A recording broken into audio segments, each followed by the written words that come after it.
अरे ढाई। अबे क्या? अरे ढाई। अबे क्या? अरे 2.5 महीना पोस्टपोन कर दिए तुम्हारे एग्जाम। हाँ तो अब काफी ज्यादा रिलैक्स फील कर रहा हूँ। तो क्या करने वाला है तू? बहुत सारी वीडियोस बनाऊंगा, थोड़ा काम भी करूंगा बस। अरे बेटा भूत बोलना, भूत। भूत।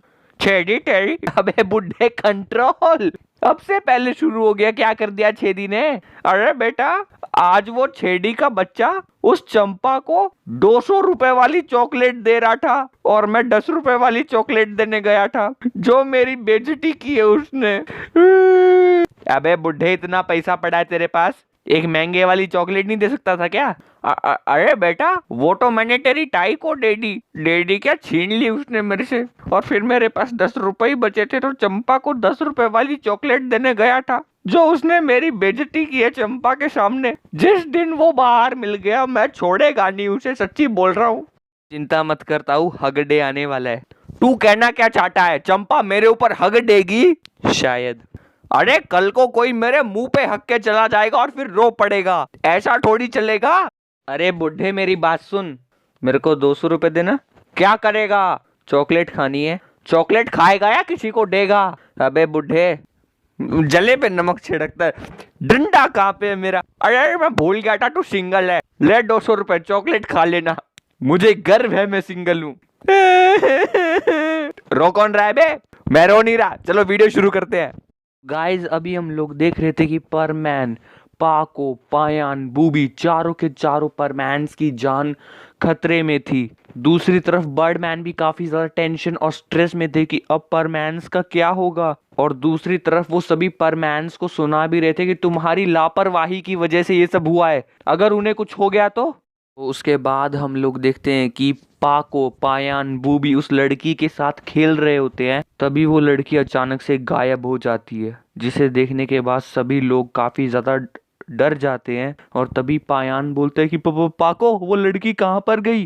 तभी उन तीनों पर कुछ लोग हमला करने लगते हैं और तभी वो तीनों वहां से भाग रहे होते हैं। भागते भागते हम लोग देखते हैं कि बूबी काफी ज्यादा थक जाता है और वो रास्ते में ही रुक जाता है। जिसके बाद दुश्मन की एक स्पेसशिप बूबी के काफी ज्यादा करीब होती है। तभी पायान वहां पर आता है और बूबी को उठा के वहां से भाग जाता है। तभी उनकी स्पेसशिप में जो बैठा हुआ था वो बोलता है कि क्या हम इन परमैन के ऊपर हमला कर दें? तभी वहां का लीडर बोलता है कि नहीं, इसकी अभी कोई जरूरत नहीं है। जब तक हमारे पास इनका एक दोस्त है, ये अपने आप हमारे पास आएंगे, हमें इनके पास जाने की कोई जरूरत नहीं है। उसके बाद हम लोग देखते हैं कि वो स्पेसशिप वहां से वापस चली जाती हैं और थोड़ी देर बाद पाको बोलती है कि पायान, बूबी, जिस स्पेसशिप में हम आए थे वो कहाँ पर है? तभी पायान बोलता है कि वो तो यहीं कहीं होनी चाहिए। उसके बाद उन तीनों को एहसास होता है कि हम लोग गुम हो चुके हैं। तो उसके बाद वो काफ़ी ज़्यादा अलर्ट हो जाते हैं। तभी पाको बोलती है कि हमें जल्दी से जल्दी परमैन को ढूंढकर यहाँ से निकलना होगा। मुझे पता नहीं, लेकिन मुझे यहाँ पे काफ़ी ज़्यादा डर लग रहा है। तभी उनके पीछे से एक बहुत ही बड़ा रोबोट निकलता है जो कि बूबी को पकड़ लेता है, लेकिन पाको और पायान वहां से भाग जाते हैं और वो बूबी को अपने कंटेनर में डाल देता है और उसके बाद वो रोबोट वहां से चला जाता है। तभी वो बोलते हैं कि सर, हमने उनके एक परमैन को और पकड़ लिया है। तभी उनका कमांडर बोलता है कि बहुत बढ़िया, अब उन्हें यहाँ पर आना ही पड़ेगा। तो हम लोग देखते हैं कि थोड़ी टाइम बाद ही वहां पर अंधेरा हो जाता है और जब वापस से थोड़ी देर बाद जब सुबह होती है, तभी हम लोग देखते हैं कि पाको और पायान के पास काफी सारे सोल्जर्स चल के आ रहे थे और बोल रहे थे कि आपको हमारे जनरल ने बुलाया है, वो आपसे मिलना चाहते हैं। अगर आप हमारे साथ चलने से मना करेंगे तो हम आपके साथ जबरदस्ती करेंगे। ठीक ठीक ठीक, कितनी अश्लील वीडियो बना रहा है ये। अबे बुढ़े, गलत समझ रहा है तू? नहीं नहीं, आज तो तेरी टाई को बताऊंगा, जबरदस्ती वाली वीडियो बनाता है। अबे मनोज, बुढ़े रुक जा। साहब जी, उस बुढ़े को जाने दो, ताई जी घर पे नहीं है, वो शॉपिंग करने के लिए बाहर गई है साहब जी। हाँ तो ठीक है। अबे बुढ़ा आधा सुन के भाग जाता है जब देखो। तो उसके बाद हम लोग देखते हैं कि पाको और पायान उनके साथ चले जाते हैं और तभी वो एक हॉल में पहुंचते हैं जहां पर परमैन काफी जख्मी हालत में बंधा हुआ था और बूबी भी बंधा हुआ था। जैसे ही पाको परमैन को देखती है वो जल्दी से परमैन के पास जाती है और जैसे ही वो उसकी हथकड़ियों को टच करती है पाको को बहुत जोर से करंट लगता है और वो पीछे जाकर गिरती है। और तभी वहां पर उनका जर्नल आ जाता है और वो बोलता है कि अच्छा तो तुम अपने दोस्त को बचाने आई हो, लेकिन ऐसा नहीं होगा, मैं इसे आज जिंदा ही नहीं छोड़ूंगा और तुम्हें भी, तुमने अपनी जिंदगी की सबसे बड़ी गलती की है यहाँ पर आकर। तभी हम लोग देखते हैं कि पायान को काफी ज्यादा गुस्सा आ जाता है और वो जर्नल के ऊपर अटैक कर देता है। लेकिन उसके बाद हम लोग देखते हैं कि वो सारे सोल्जर्स पाको और पायान को भी पकड़ लेते हैं। उसके बाद जनरल अपने आप को बचाता हुआ बोलता है कि तुम्हारी हिम्मत कैसे हुई मुझ पर अटैक करने की। उसके बाद जनरल एक लेजर बीम निकालता है और पायान के सर पर रख देता है और उसे चला देता है, जिससे पायान का जो हेलमेट था ना, पायान का हेलमेट बिल्कुल ब्लास्ट हो जाता है और पायान को भी थोड़ी थोड़ी चोट लगती है। और तभी वो पाको की तरफ देखते हुए बोलता है कि ये वही लेजर बीम है जिससे मैंने इस परमैन का सर उड़ाया था, पर चिंता मत करो ये मरा नहीं, असल में तुम्हारा परमैन सेट इतना ज्यादा मजबूत है कि वो सिर्फ टूट जाता है, वो तुम्हारे हेड की प्रोटेक्शन कर लेता है, इसीलिए बचे हो तुम। लेकिन अगर अब मैंने लेजर बीम चलाई तो इन दोनों में से एक भी नहीं बचेगा, ये तुम्हारे सर के 100 टुकड़े कर देगी। तभी पाको बोलती है कि तुम हमसे क्या चाहते हो, हमारा पीछा छोड़ दो। तभी वो लड़का बोलता है कि अच्छा मेरा तुमसे कोई रिश्ता नहीं है। तभी उनका जर्नल बोलता है कि अच्छा तो हेलेन कौन है। अभी इस टाइम पर पाको बिल्कुल डर चुकी थी। वो बोलता है कि तुम हेलेन को कैसे जानते हो। तभी वो आदमी बोलता है कि हेलेन मेरी सबसे अच्छी दोस्त है और तुमने उसे पैरेलल यूनिवर्स में फंसा दिया था, लेकिन मैं उसका दोस्त, उसकी मदद कैसे ना करूं। तुम भी तो एक दोस्त हो, जब मैंने तुम्हारे दोस्त को बंदी बना लिया तो तुम अपने दोस्त को बचाने के लिए दूसरे यूनिवर्स तक चले आए, तो मैं हेलेन को बचाने के लिए पैरेलल यूनिवर्स क्यों नहीं जाऊंगा। जाऊंगा, मैं हेलेन को वापस लेके आऊंगा और फिर तुम लोग नहीं बचोगे। और जितने भी मेरे सब्सक्राइबर्स को नहीं पता हेलेन कौन है, स्कूल लाइफ सीजन्स देखा करो यार, स्कूल लाइफ सीजन 8 देख के आओ, सब समझ जाओगे। तभी पाको परमैन को बोल रही होती है कि परमैन उठो परमैन, लेकिन परमैन कुछ रिस्पॉन्स नहीं कर रहा होता है। तभी वो हंसने लगता है और बोलता है कि इसका काफी सारा खून बह चुका है, शायद ही ये जिंदा बचेगा। इतना सब सुनने के बाद भाई साहब पाको को आ जाता है गुस्सा। पाको एक सोल्जर को दूसरी तरफ, दूसरे सोल्जर को तीसरी तरफ फेंक के मारती है और बोलती है कि सुन, अब मैं तुझे नहीं छोड़ूंगी। उसके बाद पाको एक जोरदार जंप मारते हुए उस जर्नल के मुंह पर लात मार देती है। उसके बाद वो जर्नल जमीन पर लेट जाता है। उसके बाद वो जर्नल बोलता है कि अब मैं तुझे नहीं छोड़ूंगा। उसके बाद जर्नल उठते हुए बोलता है कि तुझे पता है इस यूनिवर्स में तुम्हारा कोई भी दोस्त नहीं है और तुमने यहाँ के जर्नल से पंगा ले लिया है। तुम्हें पता है तुम्हारी लाइफ कितनी बड़े खतरे में पड़ चुकी है परमैन्स। पहले मैं हेलेन को वापस लेके आऊंगा, उसके बाद तुम लोगों को जिंदा काट डालूंगा। उसके बाद जर्नल वहां से चला जाता है। तभी पाको परमैन को बोल रहे थे कि परमैन परमैन जल्दी से उठो, जल्दी उठो, परमैन वो हेलेन को लेने जा रहा है, अगर हेलेन आ गई तो हम नहीं बचेंगे, परमैन जल्दी उठो। तभी वहां पर एक बहुत ही पावरफुल रोबोट आ जाता है और जर्नल उन्हें बोलता है कि जब तक मैं हेलेन को लेके आऊं इन लोगों को तड़पा तड़पा के मारना, लेकिन जान से मत मारना, हेलेन इन्हें अपने हाथों से मारेगी। उसके बाद जर्नल वहां से चला जाता है। तभी वो रोबोट्स अपने पावरफुल हथियारों के साथ परमैन्स की तरफ बढ़ रहा था और सभी परमैन्स काफी ज्यादा डरे हुए थे। तभी पायान परमैन को अपने हाथों में उठा लेता है और हवा में उड़ जाता है। तभी वो जाइंट रोबोट अपनी काफी सारी मिसाइलें परमैन्स के ऊपर छोड़ देता है, जिसके बाद परमैन उन मिसाइलों से बचकर घूम रहे होते हैं। तभी एक मिसाइल आकर पाको को लग जाती है, जिसकी वजह से पाको का आधा हेलमेट चकनाचूर हो जाता है और जिस साइड से वो हेलमेट टूटा था ना, पाको की उस आंख के नीचे से थोड़ा सा खून निकलने लगता है और पाको उसके बाद नीचे गिर जाती है। और तभी हम लोग देखते हैं कि पायान परमैन को जोर जोर से हिलाने लगता है कि परमैन जल्दी उठो। उसके बाद मिक्सुओ उठ जाता है और बोलता है क्या मैं जिंदा हूँ। तभी पायान बोलता है कि हाँ तुम जिंदा हो और हमारे साथ हो। उसके बाद पायान, पाको, बूबी उस रोबोट से दूर ही जा रहे होते हैं। तभी हम लोग देखते हैं कि पाको मुझे माफ कर दो। तभी पाको बोलते हैं कि पर मैन ये सब बातें करने का अभी टाइम नहीं है।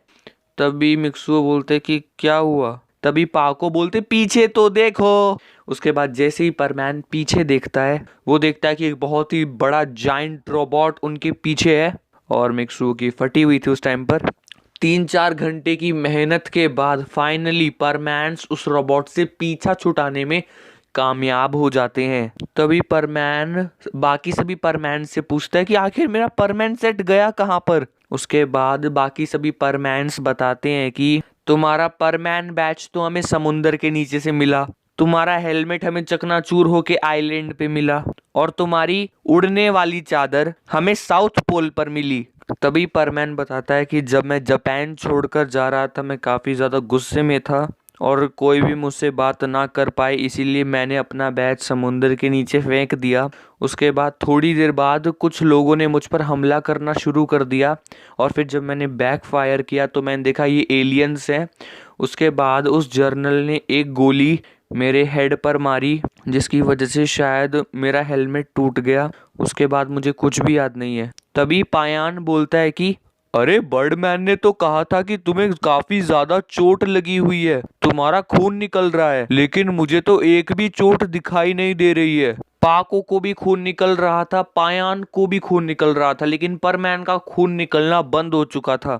उसके बाद परमैन डरते हुए बोलता है कहीं मेरे बॉडी के अंदर खून खत्म तो नहीं हो गया है, कहीं मैं मरने तो नहीं वाला। तभी पायान बोलता है कि पागलों जैसी बातें मत करो परमैन, बॉडी के अंदर खून खत्म होने के बाद तुम 1-2 मिनट ही जिंदा बच सकते हो, लेकिन जब मैं तुम्हें हिला रहा था तब भी मुझे एक भी घाव नहीं दिखे परमैन। और बर्डमैन ने जो हमारे पास फुटेज भेजी थी उसमें हमने देखा था कि तुम्हारे सर से लगातार काफी सारी बूंदें नीचे गिर रही थी, उस हिसाब से तो तुम्हारे सर में काफी सारी चोटें होनी चाहिए थी, पर अभी एक भी चोट नहीं है। तभी परमैन बोलता है मुझे नहीं पता ये कैसे हुआ। उसके बाद हम लोग देखते हैं कि वो रोबोट उन्हें ढूंढ लेता है और वो वहां से भाग ही रहे होते हैं। तभी परमैन एकदम से खड़ा होता है और बोलता है कि मैं तुमसे नहीं डरता। उसके बाद वो रोबोट भी मिक्सुओ पर हंसने लगता है और बोलता है कि तुम इतने छोटे से इंसान हो और ऊपर से तुम्हारे पास परमैन सेट भी नहीं है, अगर मैंने तुम्हें मसल दिया तो तुम जिंदा नहीं बचोगे। परमैन बोलता है मुझे कोई फर्क नहीं पड़ता। उसके बाद वो रोबोट बोलता है कि ठीक है आ जाओ, मैं तुम्हें अभी जिंदा नहीं छोड़ूंगा परमैन। उसके बाद हम लोग देखते हैं कि रोबोट अपनी सबसे पावरफुल मिसाइल मिक्सुओ के ऊपर छोड़ देता है और जैसे ही वो मिक्सुओ को लगती है मिक्सुओ से लेके 50 मीटर तक जितना भी एरिया था ना सब राख में बदल जाता है। वहां जितने भी पेड़ थे, पौधे थे, पत्थर रखे हुए थे, कुछ भी नहीं बचता। ये देखने के बाद पाको की आंखों से लगातार आंसू बह रहे थे और पाको अपने घुटनों पर बैठ जाती है। मैंने परमैन को हमेशा हमेशा के लिए खो दिया। उसके बाद पाको जोर से चिल्लाती है कि परमैन नहीं। उसके बाद वहां पर जर्नल आ जाता है, बोलता है कि देखो मैं किसे लेके आया हूँ। उसके बाद उसकी स्पेसशिप से हेलेन बाहर निकलती है जिसे देखने के बाद पाको काफी ज्यादा डर जाती है।